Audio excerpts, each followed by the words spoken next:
Is peace ever possible? And if so, how? I think that's a much more productive question, and I'd love to hear your thoughts on that. Of course it's possible. First of all, the Almighty is Baal HaRachman. He is the most compassionate. The Almighty will bring peace. How?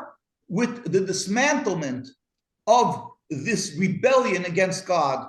We pray to God with his compassion, he should bring it about speedily and peacefully. We do not want to see more bloodshed. The Almighty is compassionate and he understands that we are in exile, and it says, beherifying, with the blink of an eye, he will end suffering.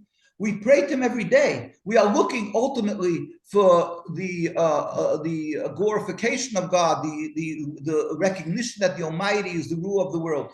Till that day comes, there's an impediment to this. The impediment is the establishment of an ersatz Judaism, a movement, an entity, that calls itself Judaism and claims in the name of God that they have a right to kill and steal. They claim in the name of God that we are a democracy. How dare they? That we are not required to be subservient to God. We're not required to keep the Shabbos, that they can have a gay rights pride through the streets of Jerusalem, that they should establish a sports center right in the heart of Jerusalem, and then turn to the world and say that the Jews there, the very religious, because they do not want the immodesty, that they simply do not accept other people. Do you mind if I bring it back to the question? I'd love to hear more. Like, do you have a practical response on how we can go forward and how we can create peace in Israel? It's like a practical. The word is not in Israel. Yeah, the word is in the Holy Land or in Palestine.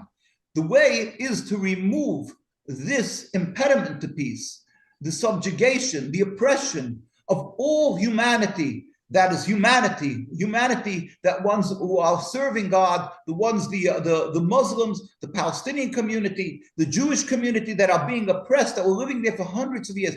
If the Jewish populace will step back, because they can eventually do it anyway. It's in the Torah, it says, V'haya Ekev Tishmo, and if you know the parsha, it says Ekev.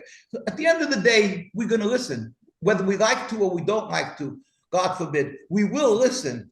Why? Because it's God's world. He rules. He says, if you rebel against me, it will not be successful. As long as you have this occupation, there will be death and suffering. God forbid. God protect us. The way is that we, as Jewish people, to stand up and demand the dismantlement, the end of the occupation, the profuse apology to the people of Palestine and to the Arab and Muslim world for vilifying them and for oppressing them and for killing and torturing and so forth, by establishing a free Palestine, the way it was before. And don't play with me games about that it was never the word Palestine, it was the Ottoman Empire and this and that.